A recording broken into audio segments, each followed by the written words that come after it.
we are afraid of failure. We are afraid of failure. Now,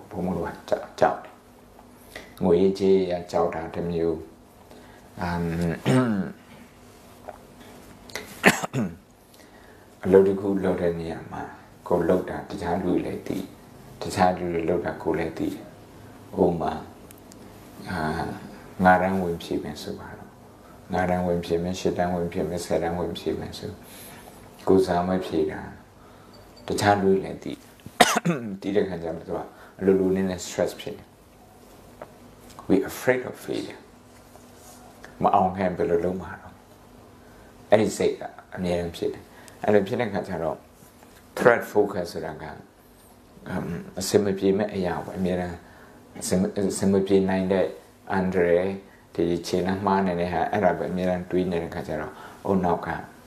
a mictana, so that the Nauka or no hormone in this when cortisol hormone or adrenaline hormone and repeat near and told. I look near and told Cataro. Oh, Pamma hold out in a pomo and ready to go. Or say soon, say two. Say two, to Mensara Camarama, loading Yana, Eddie, Araye, the Yada, Makansaya. Osaka, the plow by woe, Eddie Osaka, a pede, say Chana Mukumea. Comea. And about it looks at one zero, stress got 10 year load. 10 years old.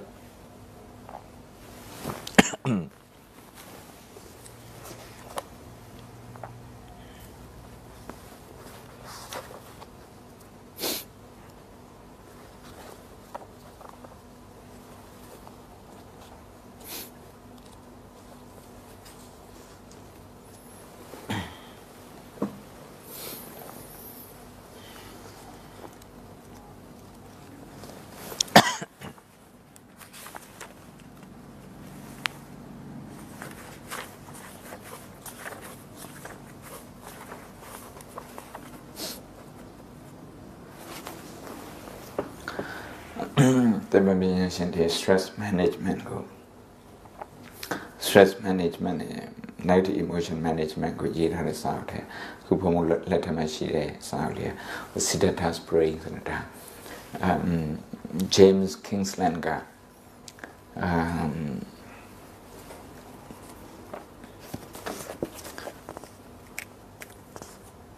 New Scientist net now with a magazine good nature so they Table magazine editor fitness and only look at Table mention here. To go and the out happy though. To me, I looked at research, to look at research, to party pure daughter. So she might see the owner hippocampus neurology. The hippocampus plays a part in both memory and emotion regulation. The shaker or nauka, man count and looked. Now be the core emotion go control look night. Regular learners so that go to go master look night. Master look night. By emotion pit la be so that go tea. The child who corners a gap to emotion to lose a gap by emotion pit and I could not in. Hello, Nalin. Oh, now, Dr. Richard Davidson of Wisconsin, the emotional life of your brain through pure self-awareness and social awareness. Self-awareness can go here. Emotion go teeter. The emotion go jump you with a cook at Pechema, go on a penny, low and our tea. Daria, the division here, Yamana Martini, the division so there, ginseng here. Ginseng here. Ginseng and maybe don't lie, Haribo. The division of one, English mindfulness current, Harvard Business School, told Haribo. Tiao you beat all. Tango Kunasejo Kunasana Chakunelama, Massachusetts Institute of Technology, do ye say down, do it say you, say down, do it say you, Sabio, or chronic pain she didn't do it. Nada she will not she looting, Nada through to a loop. Nada she will not she is a million see a madonna. သူတို့မှာဆေးကောင်းတွေအများကြီးရှိတယ်ဘုံတို့မြန်မာပြည်မှာဆေးရှစ်လုံးကိုလုံးတော့တောက်ရဆိုရင်ဒါဘန်ကောက်ရောက်သွားရင်စင်ကာပူရောက်သွားရင်နှလုံးသွင်းပဲကျန်တယ်ဟိုအသိဉာဏ်ချင်းကွာတာပြောပါတယ်အမေရိကန်ကျတော့သူတို့ထက်အများကြီးပို့ပြီးတော့အဆင့်မြင့်တာပေါ့ advanced technology တွေနဲ့ဒီ medical science နဲ့လို့ဒါပေမဲ့အဲ့ဒါလည်းသူကနေ့တိုင်းတောက်မယ်ဆိုရင်သူ kidney ထိခိုက်မှာပဲမခံနိုင်ဘူး kidney လဲရမယ်ဆေးတွေအများကြီးတောက်ထားလို့ kidney လဲရမယ်ဆိုရင်အရန်ဟိုဖြစ်သွားပြီဒါတကယ်ကြီးကျယ်တဲ့ပြန်လာဖြစ်သွားပြီအဲ့ဒါနဲ့ mindfulness based stress reduction ဆိုတဲ့ MBS အဲ့ဒီဟိုဗုဒ္ဓဘာသာယုံကြည်လို့မဟုတ်အသင်ပေးတဲ့ဆရာဗမောက်ခါတော့သူကယုံကြည်တယ် Professor John Cabazon ဆိုသူကတော့ physician ဆရာဥပခင်ရဲ့နီးနဲ့နောက်ဇန်ရဲ့နီးနဲ့အများကြီးအကြရဲ့တရားထိုင်ခုနေတယ်ဒါပေမဲ့တခြားလူတွေကမယုံဘူးဒီသူ့ရဲ့ patient ဆိုပုံမယုံမသူကသူတို့သင်ပေးလိုက်တဲ့ခါအများစုကအဲ့ဒီ pain killer တောက်ဖို့မလို့တောက်ဖို့မလို့ဆိုတော့ကိုယ့် kidney ကတဲ့လို့မလို့တော့ဘူးအဲ့တော့သူတို့ကတရားထိုင်ခိုင်းတယ်တူလေးတွေပဲထိုင်ခိုင်းတာတူလေးတွေထိုင်ခိုင်းတယ်ဘာမှလိုချင်လို့မဟုတ်ဘူးဒီခန္ဓာထဲမှာရှိတဲ့ဝေဒနာကိုကိုင်တွယ်နိုင်ဖို့အတွက်ဝေဒနာဖြစ်လာတဲ့အခါမှာသူကဝေဒနာဖြစ်တဲ့ဆိုတာက is a stressful situation in that moment how our mind reacts to that stress အဲ့ဒါကိုသူကစိတ်ဝင်စားတယ်အဲ့တော့ကတော့ neurology တလောက်ထိadvancement ဖြစ်တဲ့ခါကျတော့blood pressure တွေတိုင်းတယ်နောက်ပြီးတော့ interview လုပ်တယ်နောက်ပြီးတော့heart rate တိုင်းတယ်တွေးတယ်စစ်တယ်ဒီလောက်ပဲလုပ်တယ်အခုပြီးခဲ့တဲ့10နှစ်လောက်ကစပြီးတော့သူက fMRI နဲ့တိုင်းတဲ့ခါကျတော့အဲ့ဒါတွေကဘာတွေတွေးတော့ဆို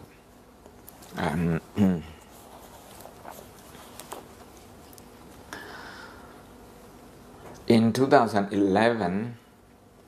researchers led by Feder Zedin at Wake Forest University School of Medicine in North Carolina found that men and women given just 4 sessions of mindfulness meditation instruction, each lasting only 20 minutes, were able to reduce the unpleasantness of pain caused by a heat probe applied to their legs by 57% on average. အဲ့ဒီ North Carolina ဆေးကျောင်းမှာလူတွေ stress ကိုဘယ်လိုခံနိုင်လဲဆိုတော့ဒီ mindfulness ကို၄ချိန်ပဲသင်ပေးတယ်၄ချိန်ပဲထိုင်တယ်တစ်ချိန်မှာမိနစ်20တယ်တနာရီနဲ့မိနစ်20အဲ့တော့ထိုင်တဲ့အခါမှာသူတို့တရားထိုင်နေဆိုတော့တရားအိတ်ခိုင်းတာပေါ့အိတ်ပြီးတော့တရားမှတ်ခိုင်းတယ်နောက်ပြန်သူတို့ရဲ့အုံနောက်ကိုfMRI နဲ့တခါတည်းကြည့်နေတယ်ဘာတွေပြောင်းလဲတယ်heart တွေကိုလည်းပဲ monitor လုပ်နေတယ်သူရဲ့ stress က59%ကြာတရားမှတ်ထိုင်တဲ့လူလည်းပဲနောက်တစ်နေရာမှာစမ်းတတ်တယ်အဲ့သူတော့ full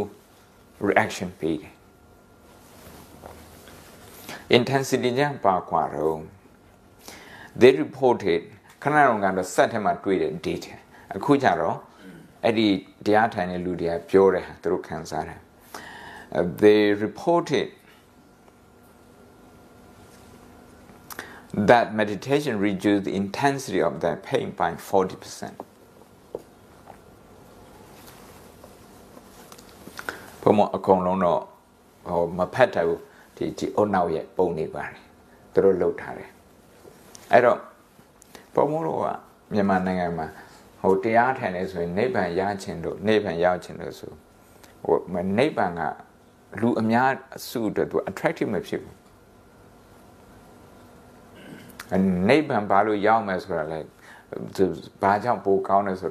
မသိဘူးတချို့ကနိဗ္ဗာန်တခြားနေရာမှာရှိနေတယ်လို့ထင်တယ်ဟုတ်တယ်မလားဒီနေရာမှာဘာမှခါကြိုးဆရာတော်ကနိဗ္ဗာန်ဆိုတဲ့ဒီခန္ဓာကိုယ်ထဲမှာရှိတာမြတ်စွာဘုရား ခေါ်တဲ့တရားတစ်ခုအဲ့ဒါကိုဟုတ်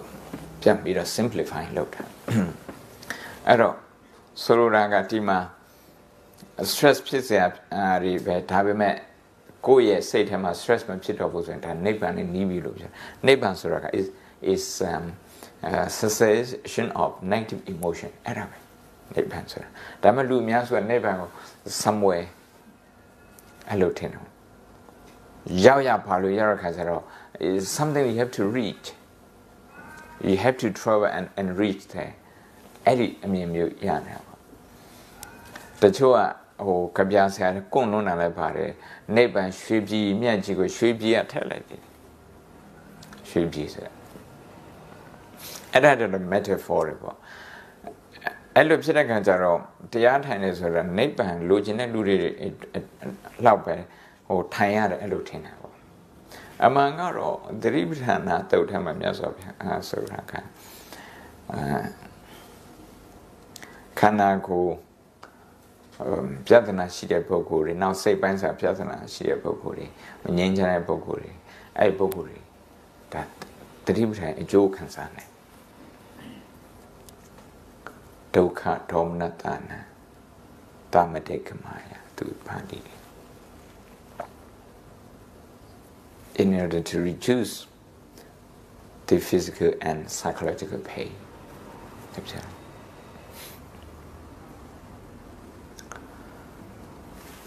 ဘုံဗီဒီယိုကလစ်လေးကိုပြချင်တယ်ဒါ World Economic Forum မှာဒါသတိပဋ္ဌာန်အကြောင်းပြောတဲ့ဟာလေး6မိနစ်တယ်6မိနစ် Yale University ကဆင်းသင်းဖြစ်လာဟဲ့ Yale University ကအမျိုးသမီး scientist ပါဒေါက်တာဟေဒီကိုပါဆိုတာ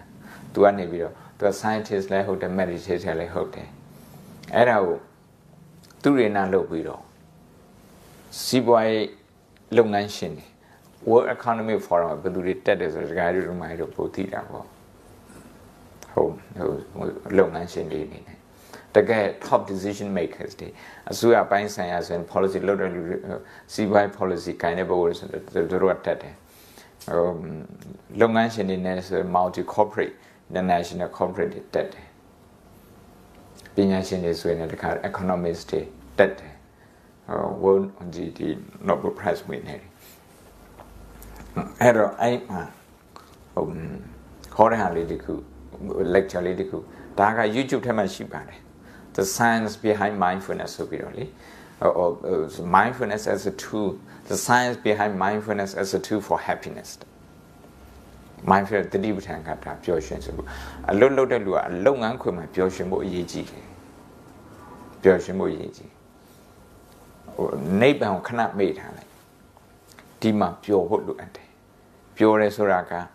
ခဏခဏစိတ်မညစ်ဖို့ခဏခဏစိတ်မတူဖို့အထူးဖြင့်ပြဿနာရှိတဲ့အခါမှာအဲ့ပြဿနာကိုင်တွယ်တဲ့နေမှာ resilience ကောင်းဖို့ဒါလေးလိုအပ်တယ်ဒါလေးဖွင့်ကြည့်ရ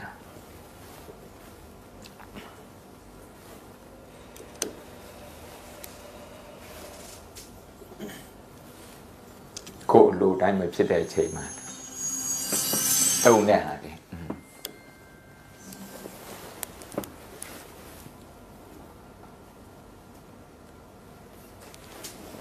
မြင်ရလားမြင်ရ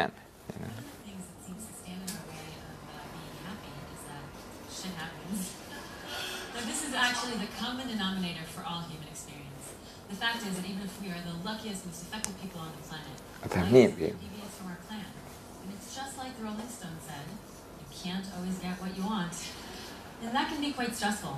But of course, we all know that shit happens. What is less well known is that we also all have the power to change our experience of this shit, to train and learn how to have a better attitude about it. And how to suffer less is really everything that might happen to us. Today I'm going to show you evidence that this kind of training can not only make you feel better, it can also change the way that your brain works. And the key practice I'm going to talk about is the practice of mindfulness.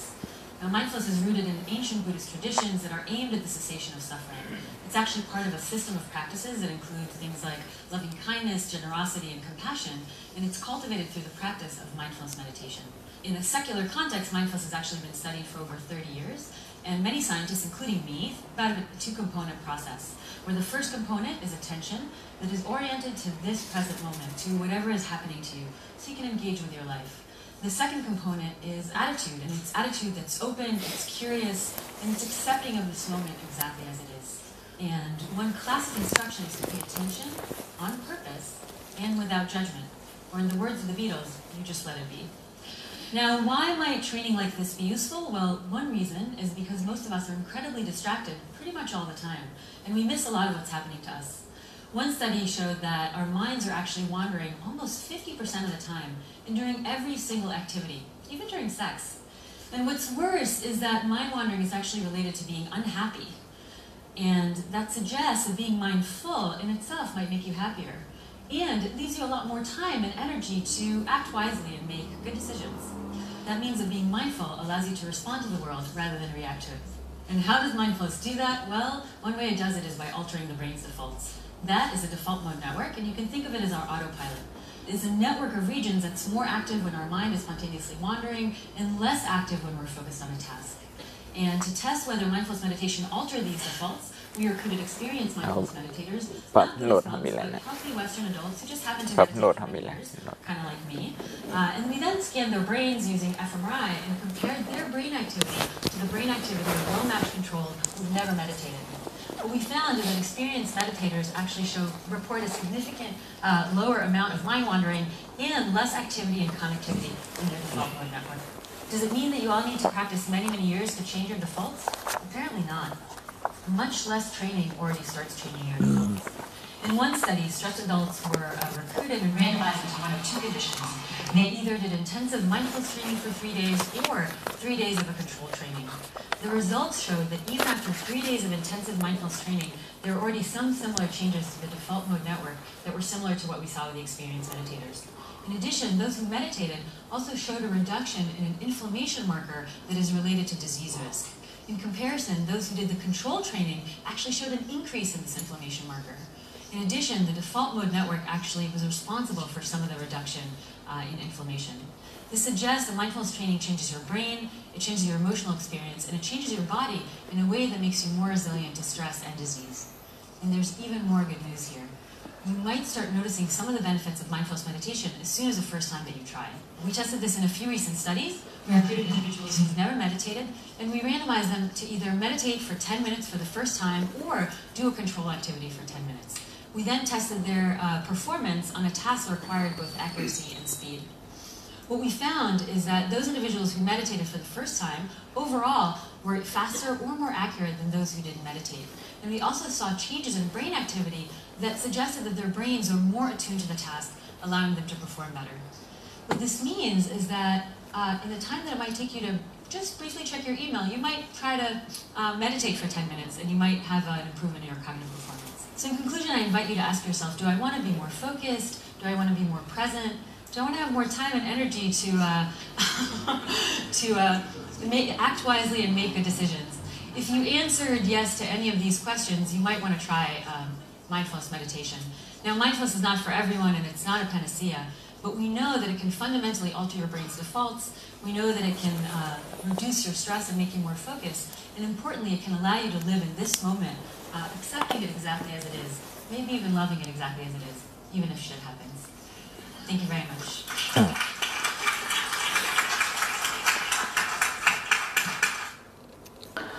Mindfulness, the awareness of this out there. Snake Buddha Bata. And it lare to a system to quit a safe and days, a system to cool Lela and sin, and up your making ship answer. Perhaps you meditate low and also mind wandering today. A chain Naza and Onoka could loan it Loma, Sekamishi. Mind wandering today. And look Pete Pokoa. Stress and tango temecanago, Nabido, Davido, Longa Mayo, or Mayo, David Mobioshan. Say Lunebo, Seka, Tilo Shall, vulnerable Pete. At a Palo model, so we have to change a brain default default ကအားလုံးသိတဲ့အတိုင်း IT မှာလို့သမီးရဲ့ IT လို့ဆိုတော့ default ဆိုတာသူ့ရဲ့ပုံမှန်ရှိနေတဲ့အနေအထားတွေအဲ့ဒီ default ပုံမှန်ရှိနေတဲ့အနေအထားကကြောက်စိတ်ဖြစ်ရင်ဒါကြောက်စိတ်က default ဖြစ်တယ် default position ဖြစ်တယ်ကြောက်စိတ်က stress က default ဖြစ်တယ်ဆိုရင်ဒါဟိုနေ့စဉ်ဘဝမှာကိုလောက်တာဘလောက်ပဲအောင်မြင်အဲ့အောင်မြင်မှုကိုကြည့်ပြီးတော့ပျော်ရွှင်ဖို့အတွက်မဖြစ်နိုင်သေးဘူးဘာဖြစ်လို့မဖြစ်နိုင်တော့ဆိုတော့ဒီဟိုနောက်ကfight and flight ဆိုတဲ့အဲ့ဒီနေရာ fear center မှာသူအဓိကလှုပ်နေတော့အဲ့ဒီ 4 ကိုပြောင်းမယ်အဲ့လိုပြောင်းတာဘလောက်ထိလှုပ်ဖို့လိုအပ်တော့ဖိုးနေလောက်အကြိုက်တရားထိုင်ဖို့နေလိုအပ်တာ3 ရက်တရားထိုင်တယ်အဲ့ brain default ကစပြီးတော့ပြောင်း3 ရက်ဘယ်ချိန်မှာစပြီးတော့ဒီအပြောင်းလဲလေးစတွေးနိုင်တော့7 minute နဲ့တွေးနေ7 minute နဲ့နောက်ဟိုပြောင်းလဲတာလေးတွေးနေနောက်မှလို့တဲ့နောက်နဲ့ရှေ့မှလို့တဲ့နောက်တွေလူဘိန်းစကားနဲ့ပြောပါတော့amygdala နဲ့ hippocampus ကိုအဲ့ scientific term နဲ့ခဏလေးနောက်မှလို့တဲ့နောက်ကဒါကြောက်စိတ်ခြေခံရှေ့မှလို့တဲ့နောက်ကဒါကြောက်စိတ်မရှိဘူးကြောက်စိတ်မရှိဘူးမကောက်ဘူးသူက calm ဖြစ်ပြီးတော့ဒီရှေ့နောက်ကိုသူ executive brain လို့ခေါ်တာဆုံးဖြတ်ချက်မှန်တဲ့နောက်ဒီဆရာမကြီးပြောပါတယ်သူတို့ကအလုပ်လုပ်တဲ့နေရာမှာစမ်းကြည့်တာလူတွေmindfulness လုပ်တဲ့လူတွေက decision ပို့မှန်းတယ်အဲ့ဒါတည်းမကောက် mindfulness reduces inflammation marker ကဆေးပညာတွေနေနဲ့ဘာမို့လို့ခန္ဓာကိုယ်ထဲမှာယောဂဖြစ်စေတဲ့ cell ကတော့ပါပြီးသားပဲကျန်းမာစေတဲ့ cell လည်းပါပြီးသား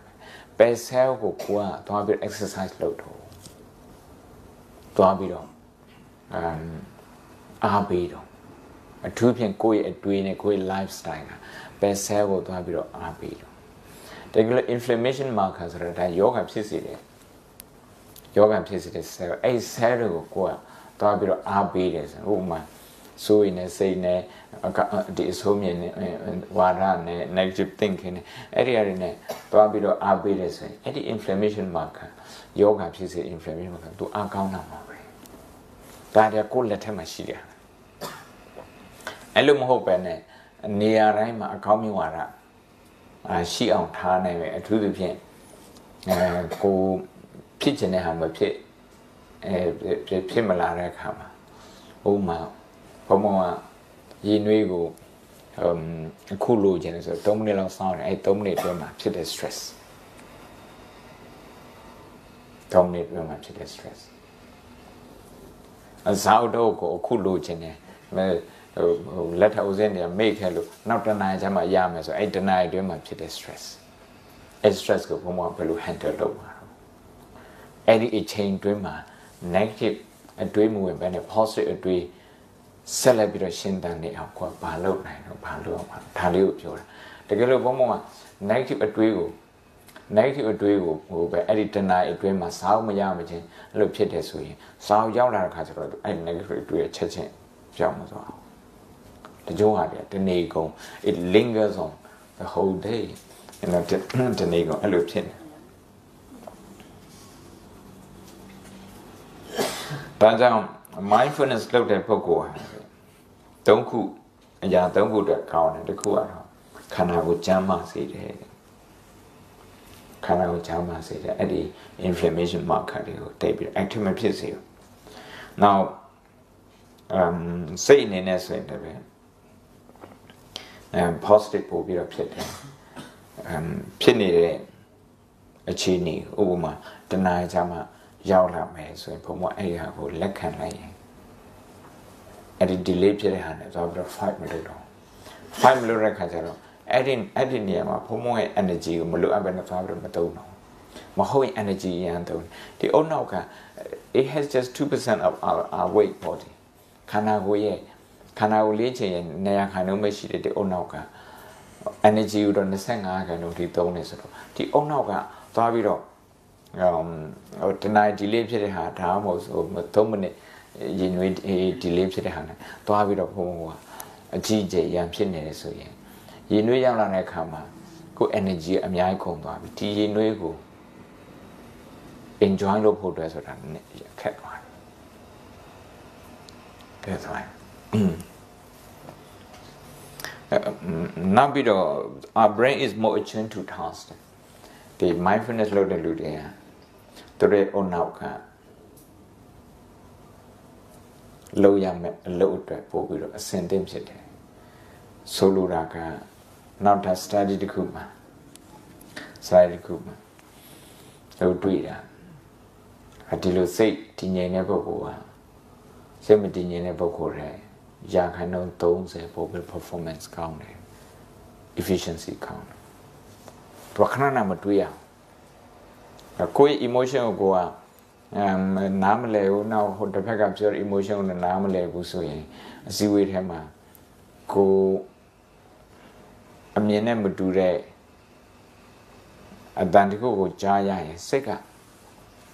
ကြောက်စဖြစ်သွားတယ်ငါအချမ်းငါပြောတဲ့အတိုင်းမရမှာငါအချမ်းအတိုင်းမဖြစ်မှာဆိုတော့အဲ့ကြောက်စဖြစ်တယ်အဲ့ကြောက်စဖြစ်ရင်ဟိုဘက်လူပြောတဲ့အကြမ်းဉာဏ်ရဲ့ဒီအကောင်းဆုံးအားနဲ့ချက်အားသာချက်ဟို MBA တမားတွေလို့ထိုးဆိုတာopportunities and weaknesses အဲ့ဒါတွေကို analyze လုပ်ဖို့အတွက်သူကအားနေတာဒါကြောင့်တချို့နေရာမှာဆိုရင်မိနစ်20နဲ့ PMS ဝေးကတနာလောက်ကြာတနာနဲ့ PMS ဝေးက2နာလောက်အဲ့လိုဖြစ်သွားတယ်အစည်းအဝေးတွေအကြိုင်ဘာဖြစ်လို့လဲဆိုတော့ဒါ emotional hurt တွေအဲ့လိုဖြစ်နေတာပေါ့စိတ် emotion ပဲဆိုင်အဲ့တော့ဒါလေးကတော့တတိနဲ့ပတ်သက်တဲ့ဟာလေးပေါ့နော်ဒါကိုဘုံလို့လက်တွေ့လေးလုပ်ကြည့်မယ်ပထမဆုံးတော့3မိနစ်ပဲလုပ်ကြည့်နော်3မိနစ်ပဲလုပ်ကြည့်မယ်နောက်ပြီးတော့မှဟို9မိနစ်လောက်လုပ်ကြည့်3မိနစ်လုပ်ကြည့်လုပ်ပြီးတဲ့အခါမှာမေးချင်တာရှိမေးပါပြီးရင်ဖို့တော့9မိနစ်လောက်ဆက်လုပ်ဒီဟာကိုလုပ်နေတာဝင်လေထွက်လေရှူတဲ့အခါမှာဝင်လေကိုရှူတဲ့အခါမှာတေနေတော့အဲ့လိုရှူအဲ့လိုကြည်တွက်ပါ count your breathing 1 2 3တေနေတော့ slow and gentle breathing count your in breath 1 2 3 now when you should be in ခဏလေးအသက်အောင်ထားလိုက်တေနေတော့အသက်အောင်ထားလိုက်ပြီးတော့ထွက်လေရှူတဲ့အခါမှာ3နေတစ်ပြောင်းပြန် reverse ပြန်ပြီးတော့ရည်တွက်ပါအဲ့လိုလုပ်တဲ့အခါမှာဘာတွေတွေးနိုင်တော့ဆိုတော့ကိုယ့်ရဲ့ခန္ဓာကိုယ်မှာလေ stress တွေများနေတယ်ဆိုရင်ဘုံတို့ရဲ့ဒီနဖူးတို့ဘာလို့တင်းနေတာတွေ့ရမယ်ဒီကမောက်စေတယ်ဒီကဘာဖြစ်လို့နောက်ပြီးတော့မေးစေတို့တင်းနေတာတွေ့ရမယ်တင်းနေဆိုရင်လျှော့ပေးပါစိတ်လျှော့ပေးပါအဲ့ဒါ stress chemical ခေါ်တယ်အဲ့ဒါအဘိဓမ္မာစကားနဲ့ပြောရင်တော့ stress ဆိုတဲ့ဒီတောက်စေဆိုတဲ့ဒေါသမကျေနပ်တဲ့စိတ်ဆိုတဲ့ဒေါသစိတ်ညစ်တဲ့ဆိုတဲ့ဒေါသအဲ့ဒေါသကြောင့်ဖြစ်တဲ့စိတ်တစားရုပ်တွေလို့ခေါ်တယ်ထားပါတော့ဟိုအဘိဓမ္မာစကားပါဠိစကားတော့ထားအဲ့ဒါတည်းဘုန်းတော်စီမှာအမြဲတမ်းရှိနေချားနေတဲ့အဲ့တော့အဲ့ဒီလိုဝင်နေထွက်လေကို3မိနစ်ကြည့်တဲ့အခါမှာဘာတွေးနိုင်တော့ဆိုကိုယ်စိတ်လွင့်တာကိုတွေးနေတယ်ခေါင်းကဒီရာခိုင်ဒီ90နီးပါးအလုပ်လုပ်တဲ့အချိန်မှာစိတ်ကလွင့်နေလို့အဲ့တော့စိတ်လွင့်တာတွေးတဲ့အခါမှာကိုယ့်ရဲ့ reaction pattern ကပါရှိတော့ reaction pattern ဆိုတာ subconscious reaction ခါရင်ဘယ်လိုတုံ့ပြန်နေကြတော့သူကမကြိုက်တဲ့ပုံစံမျိုးသူနဲ့တွားပြီးတော့ရန်ဖြစ်မှာလားမလာနဲ့တွားအာရုံခွင့်တိချေစစ်ဝေးအဲ့လိုလို့မဟုတ်နေပဲသူ့ကိုတွားပြီးတော့ဖုံးဖိထားမှာလားအဲ့တော့ fight and flight လို့ခေါ်တယ် Charles Darwin သုံးတဲ့စကားအဲ့ဒီလိုမလုပ်နဲ့တဲ့ tuko crown up your attitude and attention attitude so when it really attention now be stressဖြစ်နေတယ်ဆိုတာကိုသိတာက attention နောက်ပြီးတော့စိတ်ကလွင့်နေပြီးဘာကြောင့်သွားတွေးနေပြီးအလိုလျောက်တွေးနေအဲ့ဒါကိုသိတာလည်းပဲ attention နောက်မှာ attitude လာတယ် attitude ဆိုတာကအသိဉာဏ်ပေါ့ရိုးစကားနဲ့ပြောရင်တော့ attention ဆိုတာကတတိattitude ဆိုတာကတန်ပစင်တတိတန်ပစင်ဆိုတယ်မထားတော့ပါဠိနားထားအဲ့တော့ဒီ attitude ဆိုတာကဒီစိတ်လွင့်နေတယ်ဆိုတာကိုလက်ခံလိုက်တာကိစ္စမရှိ it's okay စိတ်လွင့်တာဒါဒီချိန်မှာစိတ်လွင့်နေအဲ့လိုလွင့်နေဆိုရင်ကိုကသူနဲ့သွားပြီးရမဖြစ်ဘူးဆိုရင်10မိနစ်ခွဲပဲသူကနေတယ်အဲ့ဒီအတွေးတစ်ခုကသူနဲ့သွားပြီးတော့ရံဖြစ်နေလို့အကြိုင်းနေတာ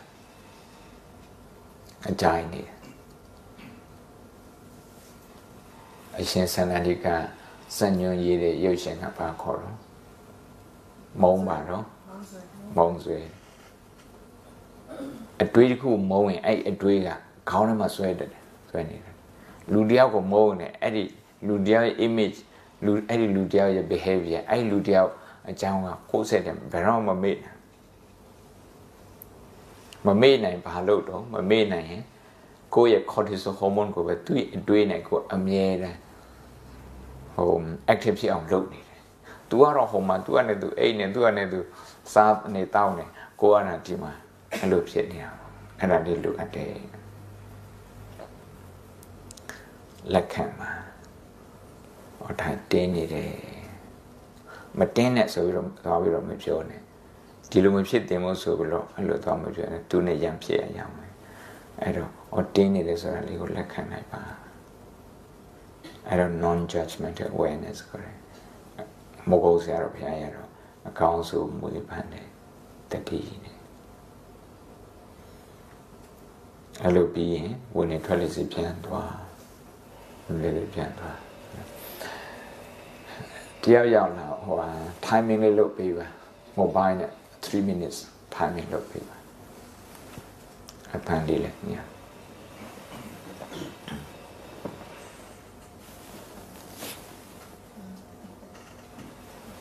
3 minutes ပဲနော်ကဲ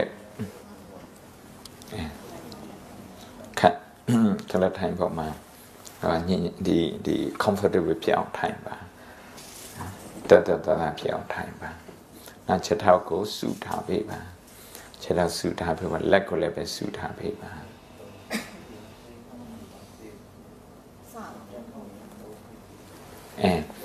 ဝင်လေရှူတဲ့အခါမှာ1 2 3အဲ့လိုရှူလိုက်အဲ့လိုကြီးတွက်လိုက်ပြီးရင်အသက်ကိုအောင့်ထားလိုက်1 2 3ဆိုပြီးတော့ရည်လိုက်အဲ့အောင့်ထားတဲ့အချိန်မှာပြီးရင်ထွက်လေပြန်ရှူထုတ်တဲ့အခါမှာ3 2 1အဲ့ဒီအချိန်မှာစိတ်ကလွင့်သွားနေဆိုရင်ဘာလို့သွားတွေးတာတော့အလုပ်သွားတွေးဆိုရင်တွေးဒီအလုပ်ကြောင့်တွေးနေတယ်အလုပ်ကြောင့်တွေးနေတယ်အလုပ်ကြောင့်တွေးအဲ့လို3ချိန်4ချိန်တော့သူ့ကိုလက်ခံလိုက် accept လုပ်လိုက်ပြီးရင်ဝင်နေထွက်လေစီပြန်လာလိုက်စ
3 minutes နော်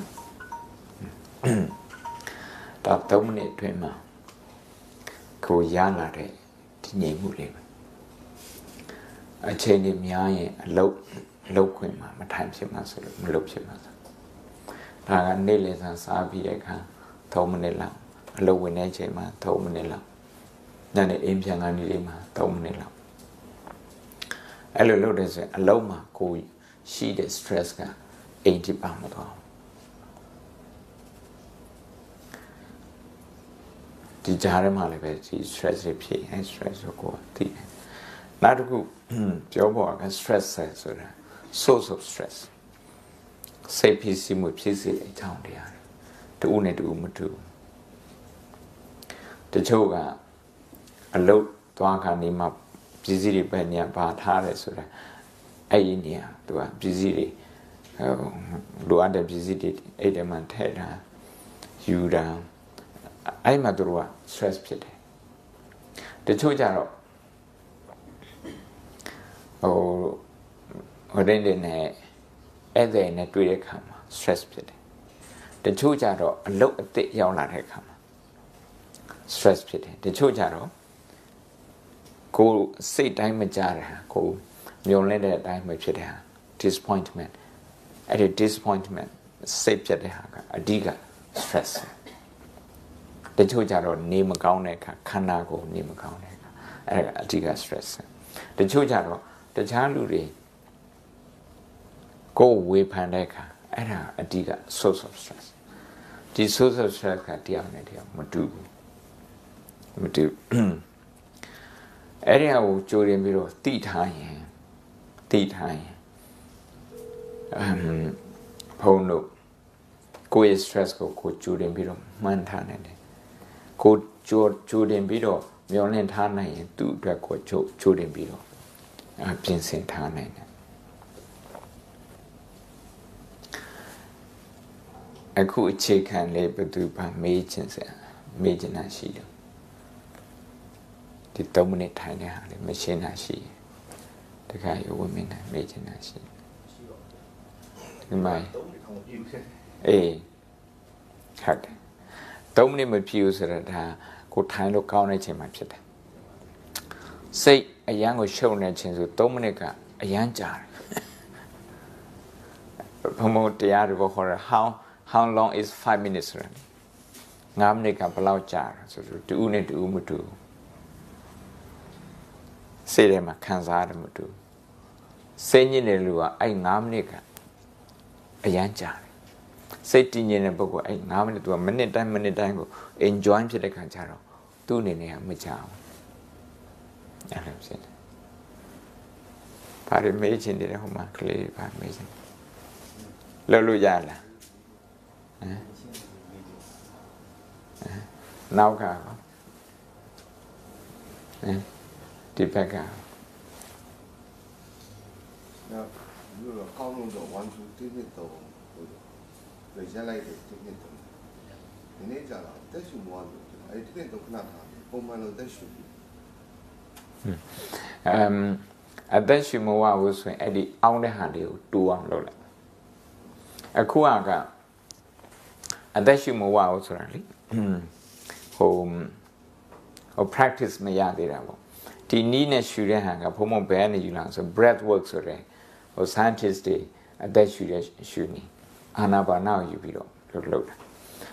ဒီလိုလုပ်တဲ့လူတွေသူတို့ကဘယ်လောက်ထိလှုပ်ခိုင်းတော့ဆိုအသက်ရှူတဲ့အခါမှာကိုယ့်ရဲ့အဆုတ်ကိုတခါတည်းအောက်ဆီဂျင်နဲ့ပြည့်သွားအောင်ရှူခိုင်းတာအဲ့လိုတော့ရှူခိုင်းတယ်နယူးယောက်မှာရှိတဲ့ CEO တယောက်ကအများကြီးခေါင်းကိုက်တယ်ခေါင်းကိုက်တယ်ဆေးသွားတဲ့ခါကျတော့ဘာမှမရှိဘူးပြောတယ်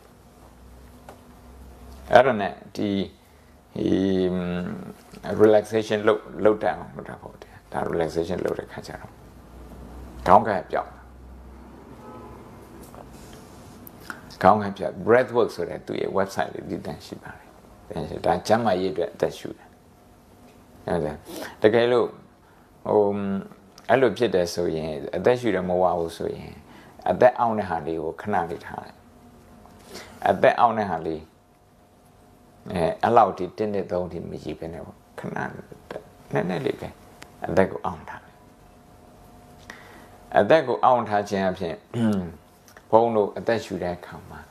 လမ်းအထိအောက်ဆီဂျင်ရောက်တယ်ဆိုတာဟုတ်ကိုအဲ့တော့ ensure လုပ်တာမဟုတ်ရင်တချို့လူတွေအသက်ရှူတာ share လို့ဖြစ်တယ်တင်နေပေါ့တင်တဲ့အခါမှာအောက်ဆီဂျင်ကဟိုအဆုတ်ကိုဟိုနဲ့လိုးတော့မရဘူးအဆုတ်ကိုလိုးတော့မရဘူးဆိုရင်အုံနောက်ကိုလိုးတော့မရတော့အဲ့ဒီလူတွေက stress ကိုပို့ပြီးတော့ဟိုခံရတယ်ဒီ exercise ကကြီးဘုံဘုံတို့ဘာဖြစ်လို့ဟိုနဲ့ဆေးုံသွားတဲ့အခါမှာအဲ့ဆက်ပေါ်ပြေးခိုင်းတော့ဒီ treadmill ပေါ်ပြေးခိုင်းတော့ဆိုသူကအသက်ရှူတဲ့အခါမှာမြန်ရှူအောင်လို့များရှူအောင်လို့တောင်တက်တဲ့ခါတော့အဲ့လိုရှူတဲ့ခါကျမှ heart ကလှုပ်တာလေဒီတိုင်းကိုယ့်အကူညံ့တာရှူရဲဆိုရင်အဲ့ဒါတွေကမလုပ်ကျမ်းမိုက်မကောင်းဘူးNow fear ဒီအကြောက်တရားတခုဘုံပြီးခဲ့တဲ့ညဟိုအကြောက်တရားကြီးဟောတယ်တရားဟောအကြောက်တရားကဘာလို့စေတော့လူတွေဘာလို့ဆို comfort zone မှာပဲနေစီအသက်ရှူတာလည်းပဲ comfort zone မှာပဲနေစီကြောက်တဲ့ခါကျတော့ risk မယူရဘူးစီးပွားရေးဆိုင်ရာပဲဖြစ်ဒီနိုင်ငံအတွက်ဖြစ်အဲ့လိုတွေးတဲ့အခါမှာ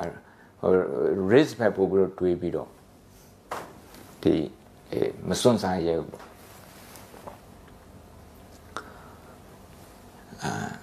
နောက်တစ်ခုက stress အရင်များလို့ကြောက်စိတ်များတဲ့လူကသူတို့ရဲ့အတွေ့အကြုံ creative မဖြစ်ဘူးဘုံဘုံကလေးတယောက်မေးတယ်အပြေမှန်လေးအရင်မခက်ပါဘူးဒါ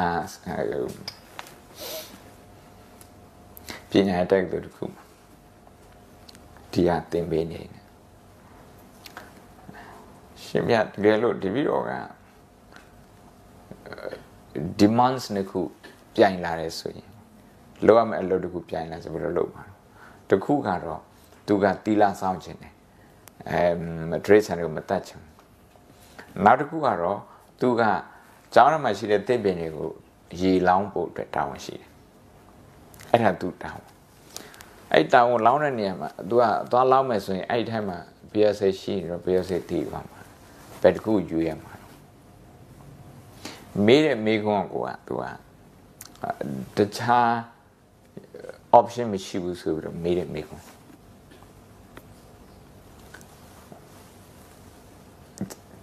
ဒီတစ်ပင်ကိုလည်းတနာပါတစ်ပင်ရေမတောက်ရရင် तू တည်မယ်အဲ့ဒါတနာတပင်ရေတောက်ရအောင်ရေလောင်းလိုက်တဲ့ခါမှာသူတို့လည်းတနာသူတို့ဟို BSA လေးတည်သွားသူတို့လည်းတနာပါတနာတဲ့စိတ်အရင်ဖြစ်အောင်ကရုဏာဖြစ် compassion ဆိုရင်ခရိုင်ချိုင်တစ်ခုပြမယ် compassion ဖြစ်အောင်လို့အဲ့လိုဖြစ်တယ်ဆိုရင် creative ဖြစ်တဲ့အတွေ့ပေါ်လာလိမ့်မယ်ဒီပြီးတော့နားမလဲသေးဘူးဟောပြောတာ creative အတွေ့ဆိုတာကအဲ့နားမှာဘုံတို့လက်ညှိုးလောက်ရှိတဲ့တွင်းနဲ့တွင်းတူးလိုက်ပါလားအဲ့ဒီတစ်ပင်အမြင့်နာမှာဒီလိုတစ်ပင်အမြင့်နာလက်ညှိုးလောက်လက်ညှိုးလောက်ရှိတဲ့တွင်းနဲ့ဟိုနဲ့ဒုတ်လေးနဲ့ထိုးလိုက်အဲ့ဒီထဲမှာရေထည့်ရင်အဲ့ဒီထဲမှာပြောစင်မရှိရေကလည်းပဲအမြင့်စီကိုရောက်တယ်ဟို creative ဖြစ်တာကိုပြောပါတယ်တစ်ပင်အတွက်လည်းတွေးတယ်ဘယ်စိတ်အတွက်လည်းတွေးတယ်အခု तू တွေးတာက तू ဘာတွေးတာဆိုတော့ငါတာဝငါရဲ့တီလာ तू အဲ့လိုတွေးတာငါတီလာမကျိုးအောင်နောက်ငါတာဝလည်းမဖြစ်အောင် तू ငါနဲ့တွေးတာ self center ဖြစ်တယ်ခေါ်တာပါအင်္ဂလိပ်တော့ self center တွေးတာအဲ့လိုမတွေးပဲနဲ့တခြားလူအတွက်ဆိုဒီနေရာပါရှိတာနော်တစ်ပင်နဲ့ပရွက်စိတ်နဲ့အဲ့ဒါရှိဒီတိုင်းဆိုရင်အခုနည်းနည်းလေးခက်ကြကြလေးထိုင်ပြီ9မိနစ်လောက်ထိုင်9မိနစ်ထိုင်ပြီးရင်ဘုံမောကရုဏာသင်ပေးခြင်း9မိနစ်လောက်ထိုင်အခုတင်တဲ့အခါအခုထိုင်တဲ့အခါမှာ stress ဖြစ်တဲ့ဟာတွေကိုသွားပြီးတော့တွေးစီခြင်းပထမဆုံးဝင်နေထွက်လေကြည့် when it felt it a minute GP. Now quit long and stretch it alone. A mala, long and mala, decision law my harila, a sweet and mala, tamo, key dware harila. Arrow, twitch it come, but reaction is settled. Go ye, she needs a chin. Say a jingle, midnight. Aluminum say, two good lack and I, a council come up here. Nadilumu tweeting, Nadilumu piece with item and not in yang on the ten. Not in yang on the ten. Personalized Malone of your English of your other. Don't take it personally through your shame. I look your when they toilet in Chile, me, go say danger, my pit say danger, my pit go reaction, I jump a pian tree. Do be to I chamber, but emotionally pit or I emotionally away. Library theatre exercise, look paper. I chamber, but emotionally pit there. I jump by emotionally pit there. No good don't regular TVs and when it tries it. Get some.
နောက်ဗီဒီယိုတစ်ခု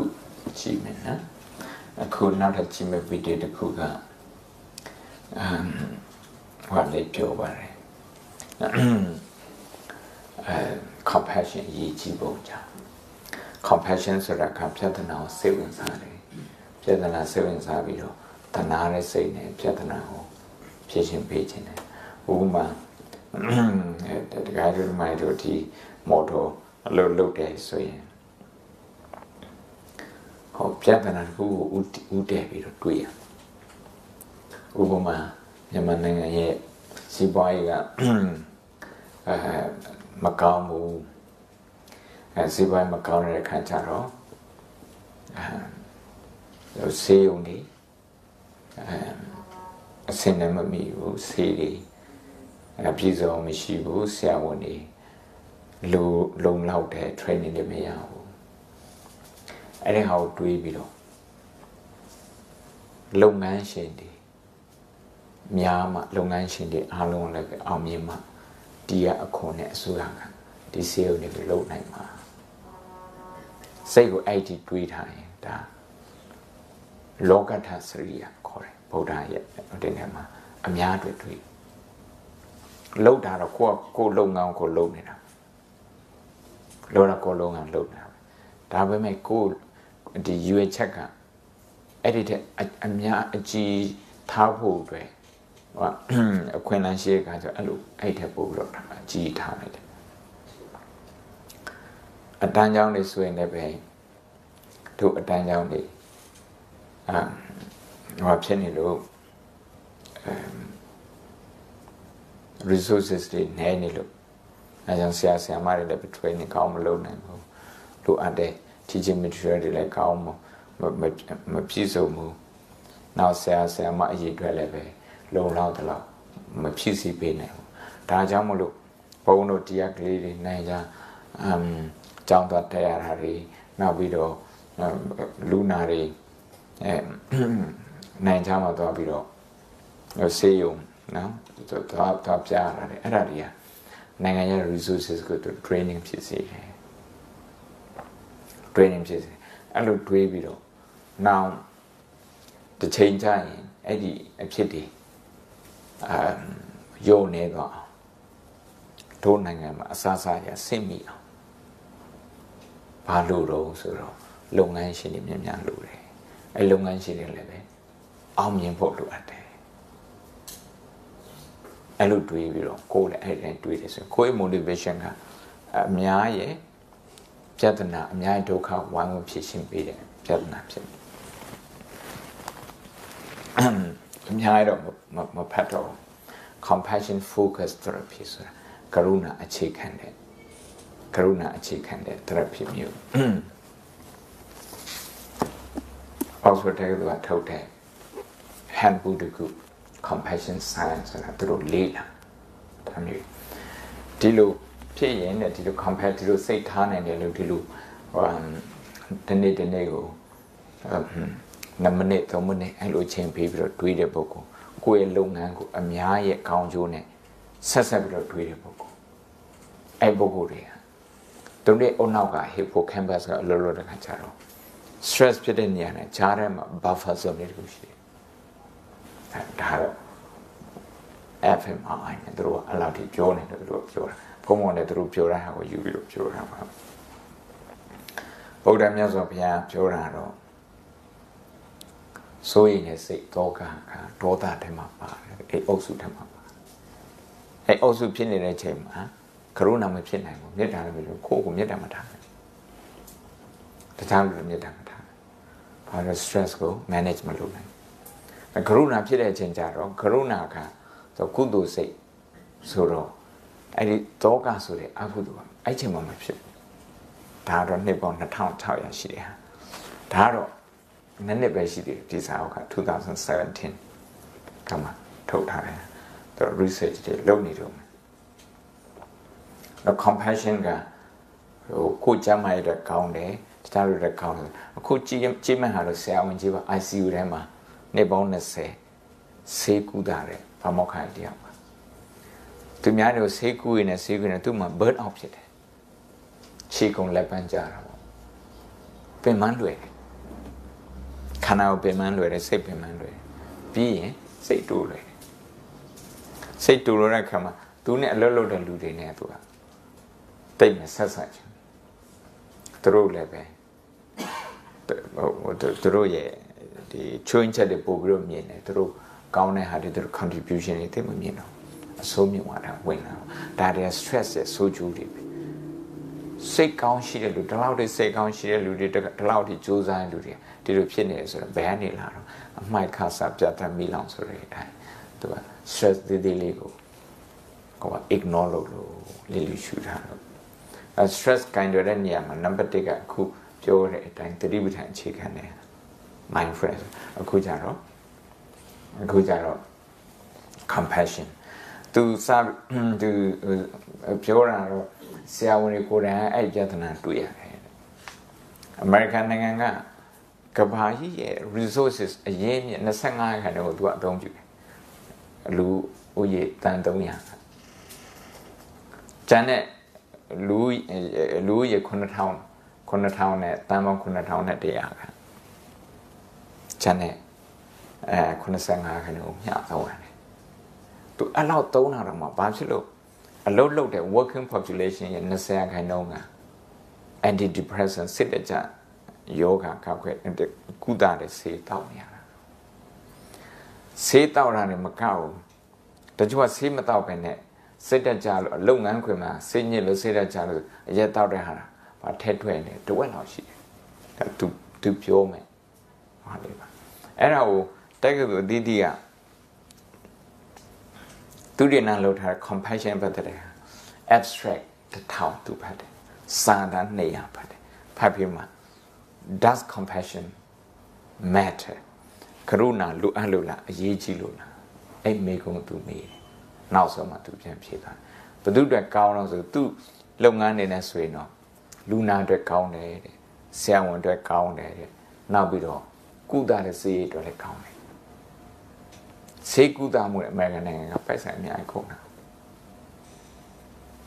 insurance machine with time on Lee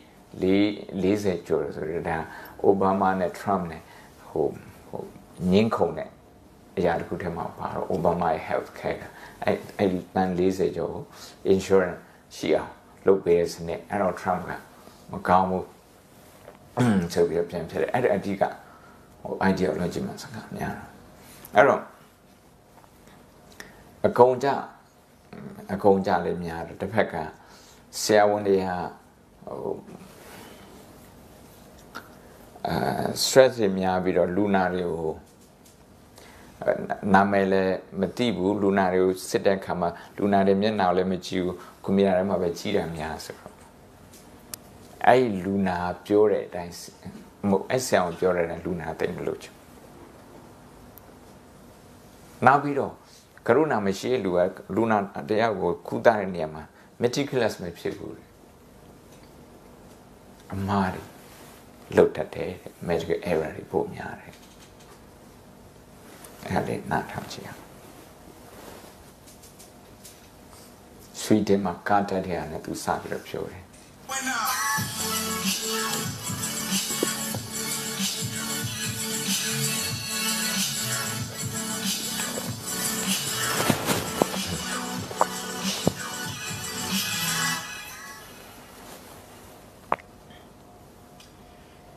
In my job, I meet people on the worst day of their life. I'm an intensivist, a physician who specializes in intensive care medicine. If you become my patient, it's because you need life-sustaining therapies in the ICU. Lately, I've been rethinking how I care for people. Let me tell you why. On February 27, 2007, on a snowy stretch of highway outside of Uppsala, Sweden, two buses collided head-on. This is what was left of one of the buses. 6 people died, but miraculously, 56 people were saved.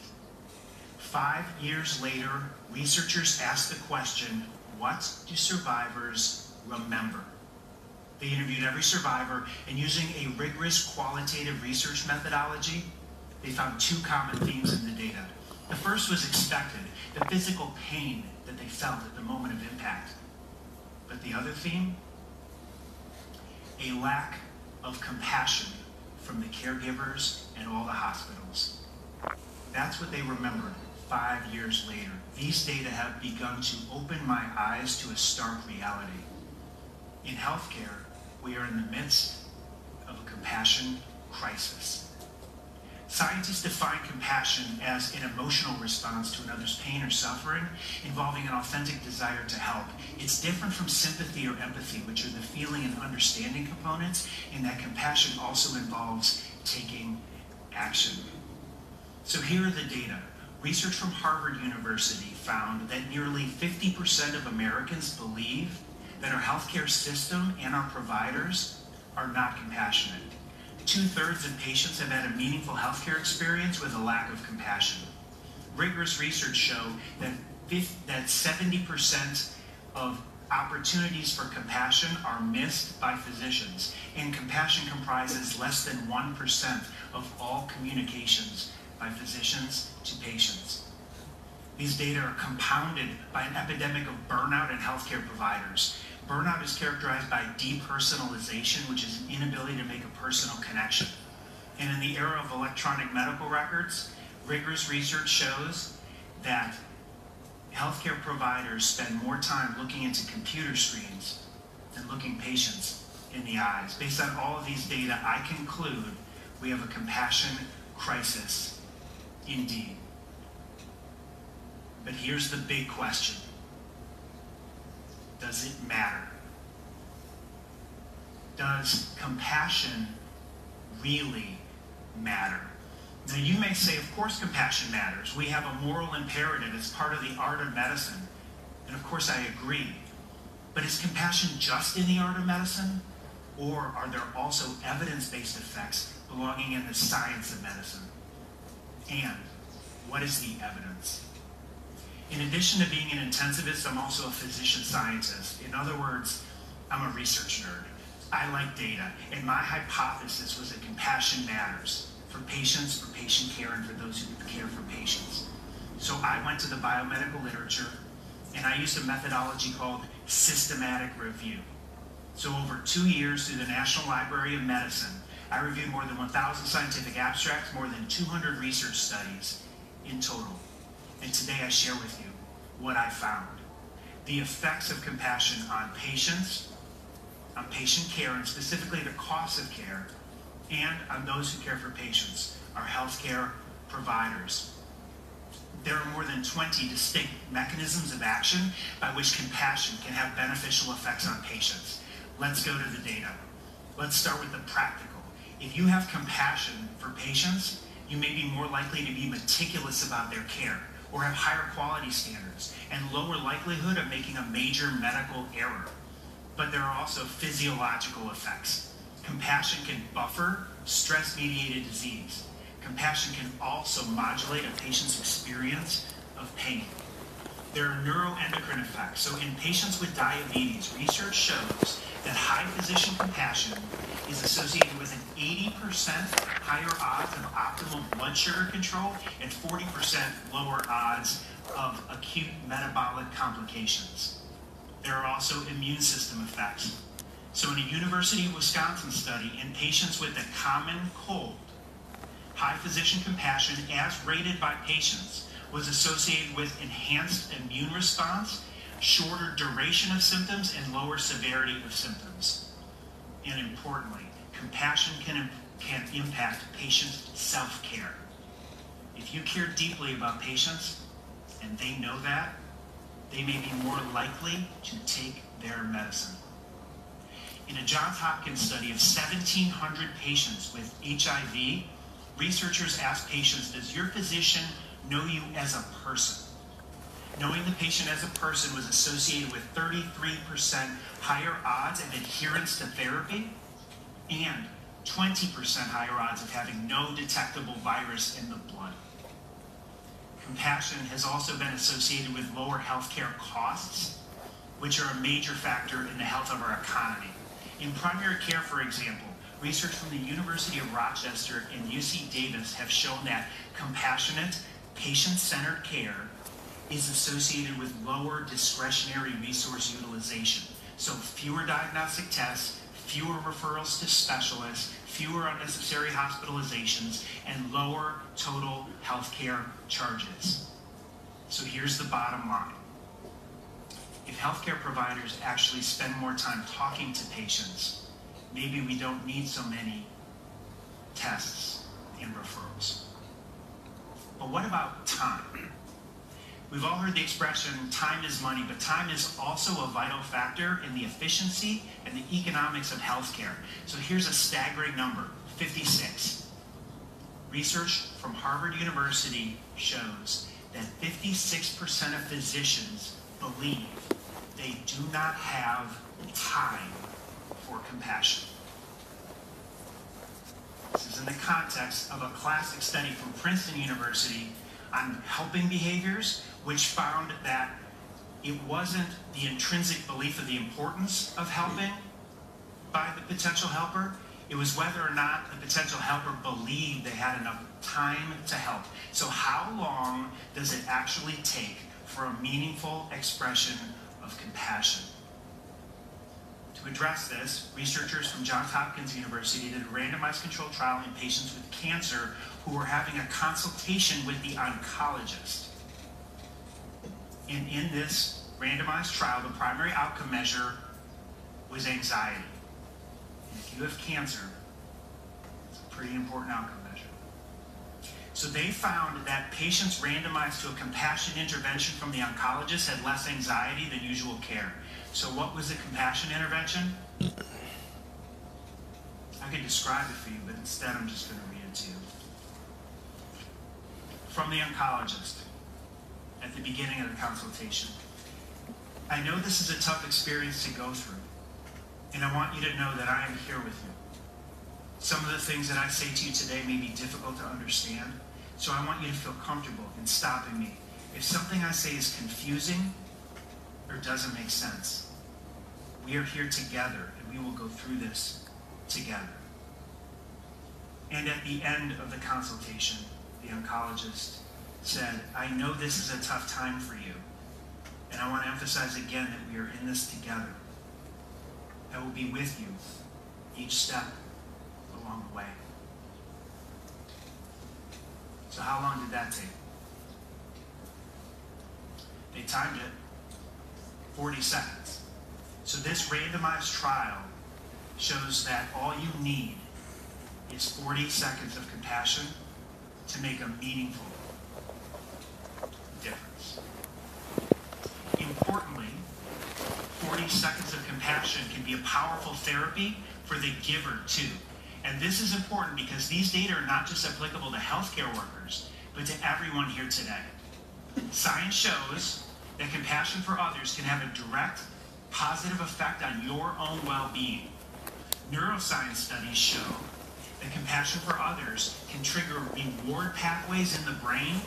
and positive emotion that can buffer or even counteract the activation of stress pathways and negative emotion. So, in effect, compassion for others can make you forget your own worries, at least temporarily. So now this is where the science meets the personal. A couple of years ago, after nearly 20 years of working in the ICU and meeting people on the worst day of their life, I came to a stark realization. I had almost every symptom of burnout. And let me assure you, that's not a good place to be. It can be a dark place. Currently, the recommended prescription for burnout is what I call escapism. Get away, detach, pull back, go on some nature hikes or whatever. But I was not buying it because I believed that the antidote to burnout had to be at the point of care. In personal connection, human connection, not in escape. So what was I supposed to do? Well, I did the only thing I knew how to do. I took the research nerd approach. And armed with the data that 40 seconds of compassion can be a powerful therapy for the giver too, I decided to do an experiment on myself. I was the only research subject in this experiment. I was the N of 1. So I tested the hypothesis that my 40 seconds of compassion would transform my experience. I connected more, not less. Cared more, not less. Leaned in rather than pulling back. And that was when the fog of burnout began to lift. My 40 seconds of compassion changed everything for me. Now you might be thinking, I'm speaking on the power of compassion. I must be the most compassionate doctor. But the truth, if I'm being honest, is that I'm still a work in progress. I'm working hard at compassion every day, but I see it now. And thankfully, science shows that change can happen. I used to think that people were either wired for compassion or they were not. But the preponderance of evidence in the scientific literature, both in healthcare workers and the general population, shows quite clearly that compassionate behaviors can, in fact, be learned. And that is good news indeed. So now it's time to answer the big question that I posed to you at the beginning. Does compassion matter? My systematic review of the literature now complete. 1,000 scientific abstracts, 200 research manuscripts, and one life-changing N of 1 experiment behind me. I now conclude with confidence. Compassion matters. For patients, for patient care, and for those who care for patients. Compassionate care belongs in the domain of evidence-based medicine. I no longer believe in this paradigm behind me, this historical paradigm. I now believe in this one. Because I found that there is science in the art of medicine. And the science is strong. I like to call this field compassionomics. It's the convergence of the science and the art of medicine. I will close just by acknowledging that you don't have to be a healthcare worker to feel burned out. And if you do, I suggest that you test the compassion hypothesis for yourself. Do your N of 1 experiment. Look and see those around you in need of compassion and give them your 40 seconds of compassion. See how it transforms your experience. And don't do it because I say so. Do it because science says so. 40 seconds of compassion can change everything for a patient. It changed everything for me. It can change everything for you too. And that is the power of 40 seconds. Thank you.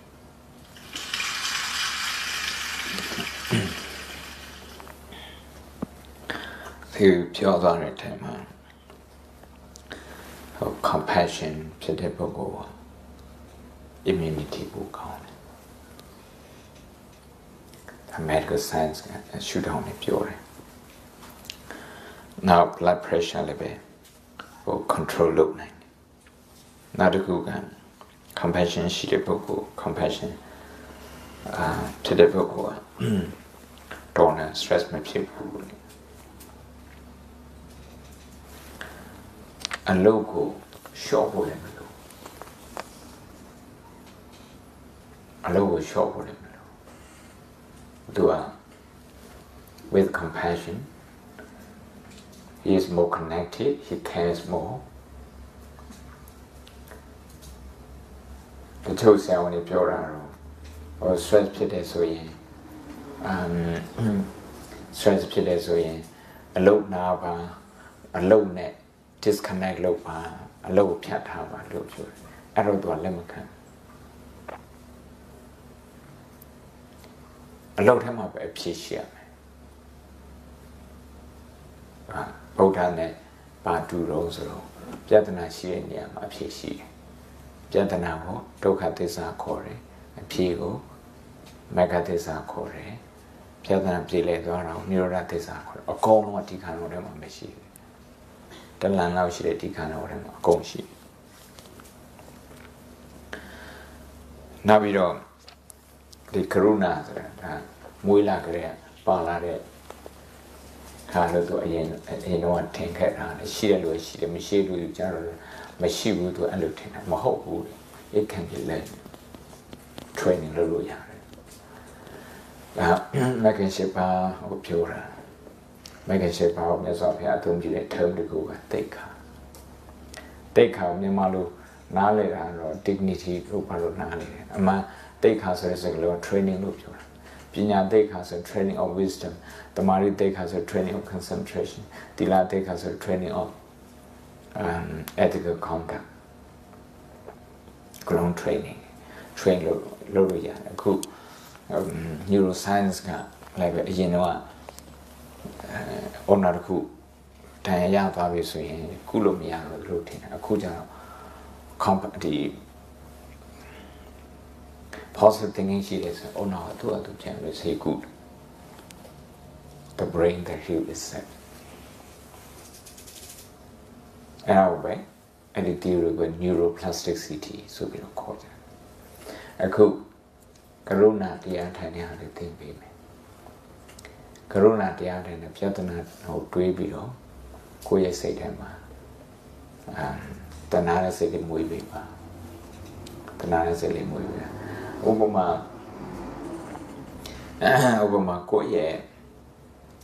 ဥပမာကိုယ့်ရဲ့ကိုယ်စိတ်တူသွားတဲ့ဟာကိုယ်စိတ်ညစ်တဲ့အဲ့ဒါကိုပြန်တွေးပြီးတော့ကိုယ့်ကိုယ်တဏှာပါ compassion ဖြစ်ပါ compassion ဖြစ်တယ်ဆိုရင်သူက healing ဖြစ်တယ်အဲ့စိတ်ကိုပြန်ကုစားတယ်မဟုတ်ရင်အဲ့ဟာက trauma တခုလို့ဖြစ်တယ်စိတ်ညစ်တိုင်းအဲ့ဒါကိုပြန်သတိရတယ်စိတ်ပုံညစ်တယ်ကသူပြန်သတိရလွတ်ဖြစ်နေတာပေါ့လေပတ်နေအဲ့ဒါသူ့ပဲနေရာမှာ cut off point ကပဲမှာတော့မဟုတ်ဆရာတော်ပြောရနေနေဆိုရင်တော့အထွက်လန်းကပဲမှာတော့ way out ကပဲမှာ outlet ကပဲမှာအဲ့ပြဿနာကိုပဲသွားပြီးတော့ focus လုပ်ပါတယ်ပြီးရင်စိတ်ကို compassion ဘက်ကိုပို့ပါ orientate our mind towards compassion now ကိုယ်နဲ့နီးတဲ့လူတွေသူပြောတာကိုယ်နဲ့နီးတဲ့လူတွေသူတို့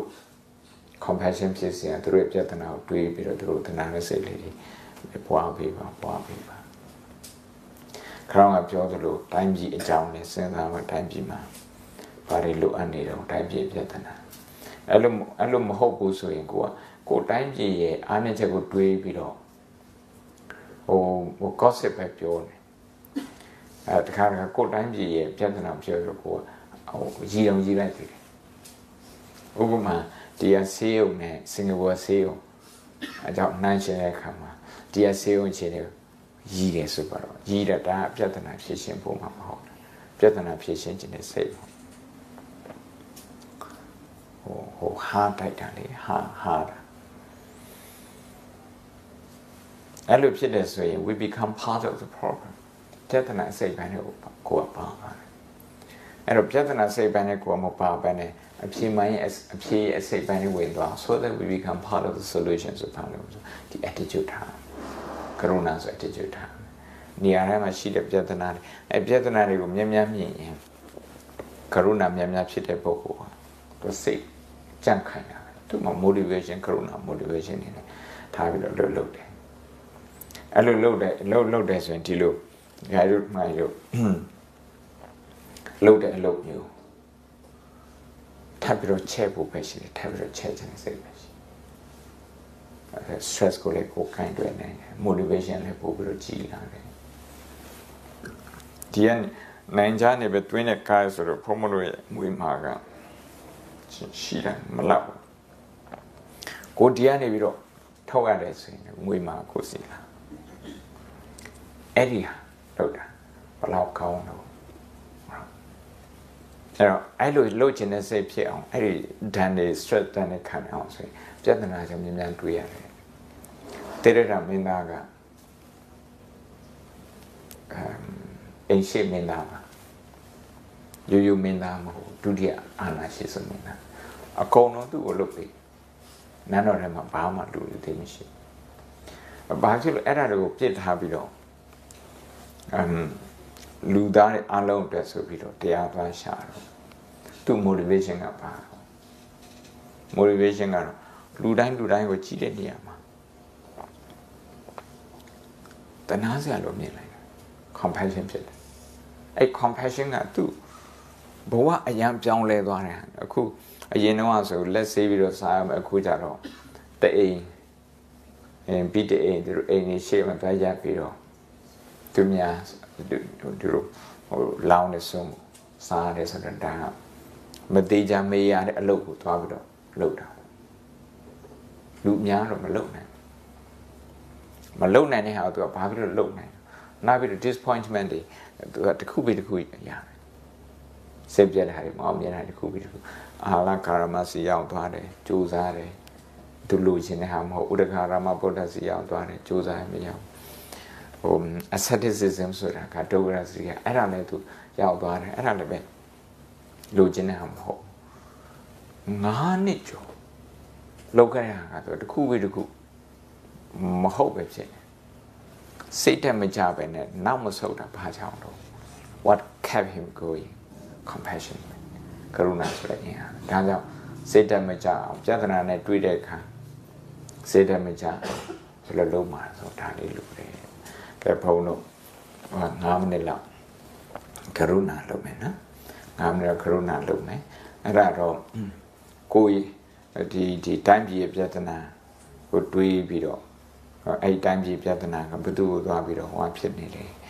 လူတွေအများကြီးကို affect ဖြစ်နေတယ်ဒီနေ့မွေးလာတဲ့ကလေးကသူ့ကိုဆောင်းလျှောက်ဖို့အတွက်စေုံကောင်းမရှိကြောင်းကောင်းမရှိဘူးဆိုရင်သူနေဒီကလေးရဲ့ future ကအရန်ကိုဒုက္ခရောက်ပါအဲ့လိုပုံကိုယ်တွေဂျားမှာနေရတာဘုံတို့နေနဲ့ဒီအခုမှအဆင်ပြေတဲ့ပုံကိုယ်တွေနေနဲ့လည်းပဲအဆင်မပြေတဲ့ပုံကိုယ်နဲ့နေရတယ်ဆိုတာဒါဟိုလုံးဝစိတ်ချမ်းသာနေတဲ့စိ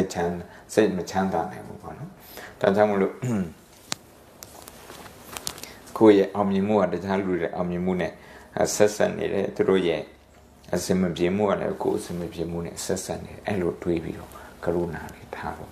ပထမဆုံးတော့ကိုယ့်ကိုကရုဏာပွားဖို့ပါပဲကိုယ့်ရဲ့ stress အကြောင်းတွေပြန်တွေးပြီးတော့ကိုယ့်ကိုကရုဏာပွားပါဘယ်ချိန်မှာ stress ဖြစ်တယ်ဘယ်ချိန်မှာစိတ်ညစ်တဲ့အဲ့ဒါနဲ့တွေ့ရကရုဏာပွားပြီးရင်တိုင်းပြည်အကြောင်းစဉ်းစားပြီးတော့တိုင်းပြည်ပြဿနာအဲ့ပြဿနာနေပြီးတော့ဘသူတွေကိုသွားပြီးတော့ impact ဖြစ်နေတယ်အကျိုးသက်မှုတွေရှိနေအဲ့လိုတွေးပြီးတော့သူတို့ကိုသနာရတဲ့စိတ်လေးမွေးပါ9 မိနစ်စာမယ်ဝင်လေထွက်လေချက်ချက်နဲ့ရှိရှိပါ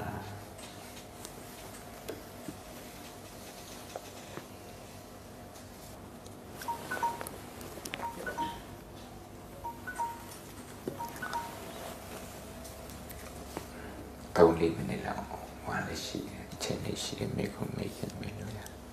ကရုဏာနဲ့ပတ်သက်ပြီးတော့ကရုဏာက attitude ပါဒီလိုထိုင်ဖို့တော့မလို့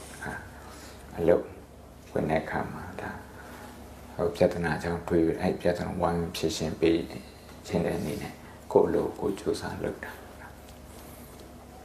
အားလေးရှိတော့မိခုလေးရှိတယ်开始了，我们。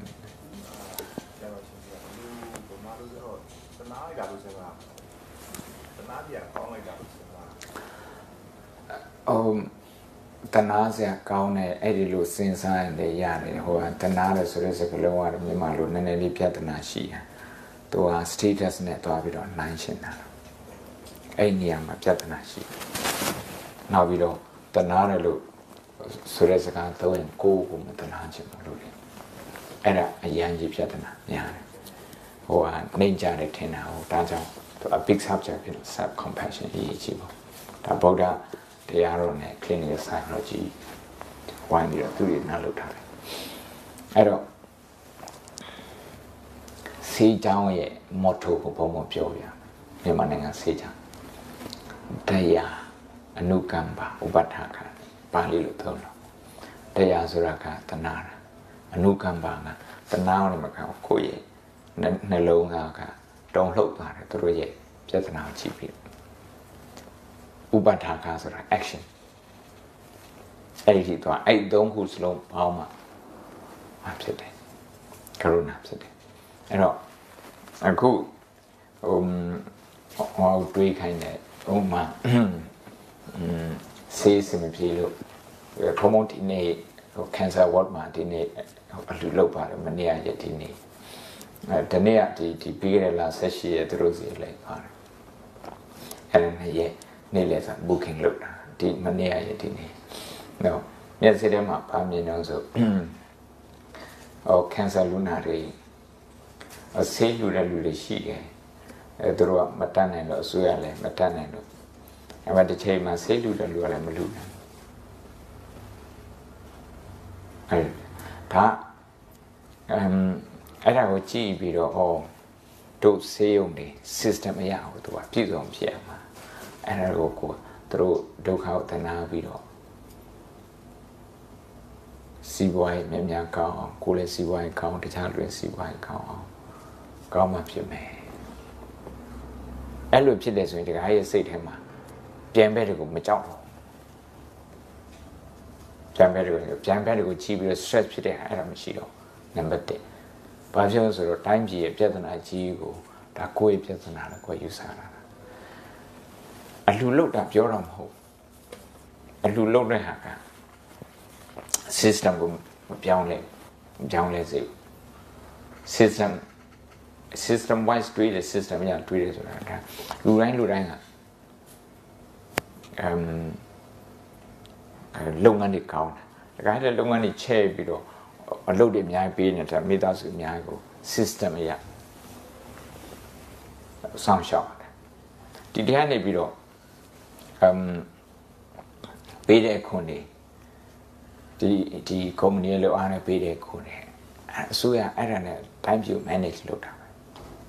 manage လုပ်တာအဲ့ဒါကြောင့်မလို့ဒုက္ခအကြောင်းများများတွေးရတယ်ဟိုပြဿနာအကြောင်းများများ problem based thinking ပဲပို့တာတရားတဏှာတဲ့စိတ်ဟုတ်ပါတယ်ဒါပေမဲ့တဏှာစာကောင်းမှတော့ဒါနဲ့တော့မပြီးဘူးပြဿနာအကြောင်းအဲ့ပြဿနာရဲ့ impact ကိုတွေးပြီးတော့အဲ့ပြဿနာကိုဖြေရှင်းပေးခြင်းနဲ့စိတ်လေးမွေးတယ်ကြာဘူးအောင်ပါဠိလေးရွတ်လိုက်မယ်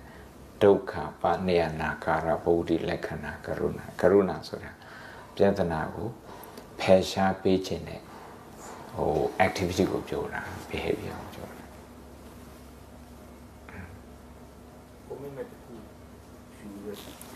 exactly